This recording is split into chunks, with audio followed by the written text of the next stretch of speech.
Falegnameria Paludetto. Da più di 60 anni. Il legno su misura a casa tua. Mister Paolo Vanoli, allora, lunedì affronterete la Reggiana. Che partita ti prefiguri alla luce dei cambiamenti che ha fatto appunto la Reggiana nel girone di ritorno? Ma è una squadra che ultimamente sta facendo bene, secondo me il lavoro di Nesta è un lavoro importante perché ha assemblato una squadra nell'estate e si vede anche come gioca. Dobbiamo solo stare attenti perché è una squadra che contro le grandi ha sempre fatto bene, ha perso solo col Palermo e tutte le altre, compreso noi, le ha vinte o le ha pareggiate, quindi vuol dire che quando giocano contro una grande squadra si galvanizzano e vogliono dar di più. Su questo noi dobbiamo stare attenti, ma come ho detto già in precedenza, 8 partite alla fine dobbiamo guardare noi stessi, giochiamo in casa, il pubblico deve essere un'arma in più e noi a 8 partite alla fine dobbiamo essere affamati.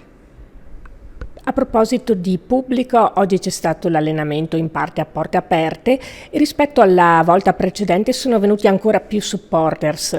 Che cosa vuoi dire ai tifosi che sono venuti qui a Cavenezia a supportarvi? Intanto grazie, questa è la parola più importante perché il tifoso, ripeto, nel calcio è una parte importante.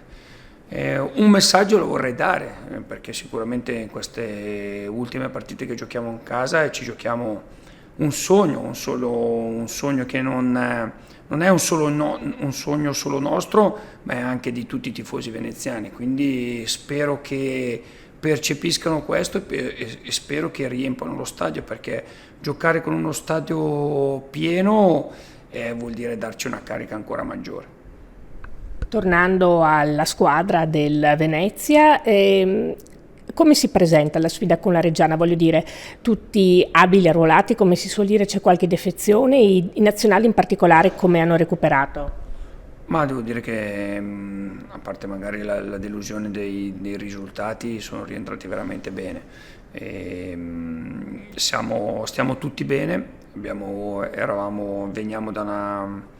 da 2 settimane di carico di lavoro perché era l'ultima sosta su cui poter lavorare per arrivare fino in fondo. I ragazzi hanno lavorato veramente bene, chi è rimasto qua chiudendo l'amichevole secondo me è fatta veramente bene e questa settimana si sono ricongiunti i nazionali, l'unico che manca è Dembélé che è ancora in fase di recupero. Jaialo si è visto confermarsi uno degli elementi particolarmente importanti di questa squadra, nel senso che è un po' il metronomo di centrocampo. Ciò detto, pensi che potrà trovare spazio fin dal primo minuto nella prossima partita oppure forse ancora un po' presto? No, Jaialo sta crescendo in settimana. Questa settimana, veramente queste 2 settimane di carico di lavoro è una settimana importante anche per lui. L'ha fatta veramente bene, io penso che è tutta benzina che sta mettendo dentro.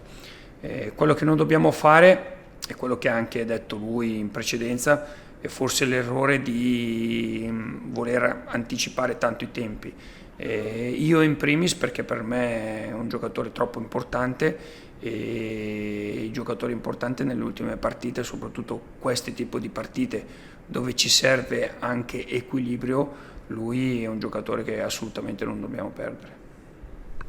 Tornando alla partita rispetto alla gara dell'andata, in cui sappiamo tutti qual è stato il risultato, ma di che cosa avete fatto tesoro, che cosa non vuoi più vedere, anche se certo, come tu mi insegni, l'andata è ben diversa rispetto al ritorno?